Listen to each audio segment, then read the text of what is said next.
Herkese selamlar. Daha önce iç trim temizliği yapmıştım. Bu sefer jant temizliği yapacağız. Balata disk değişimi yaptıktan sonra aracı ne kadar yıkasam da veya jant temizliği yapsam da eskiye ait balata tozları jant yüzeyinde kalıyordu. Eski fren balatası gerçekten çok toz yapıyordu jantı. Hatta jantın simsiyah kaldığını bilirim. Bundan dolayı demir tozu ve jant temizleyici sprey aldım. Spreyi janta sıktıktan sonra da yoğun bir mor renk attığını göreceksiniz. Mor renk olma sebebi demir veya balata tozuyla etkileşime girdiğinden dolayıdır. Spreyi sıktıktan sonra bir süre bekleyip su ile duruluyorum.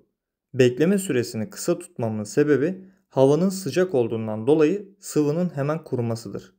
Kuruma yapmadan durulama yapıyorum. Daha sonra ikinci kere spreyimizi sıkıp detay fırçasıyla jantın aralarını fırçalıyorum. Son olarak yaptığım köpük ile temizlik yapıp işlemi bitiriyorum. Bu videoda daha konuşma yapmayacağım. Temizlik işlemimle sizleri baş başa bırakıyorum. Kanala abone olmayı, videoyu beğenmeyi unutmayınız. Başka videolarda görüşmek üzere, kendinize iyi bakın.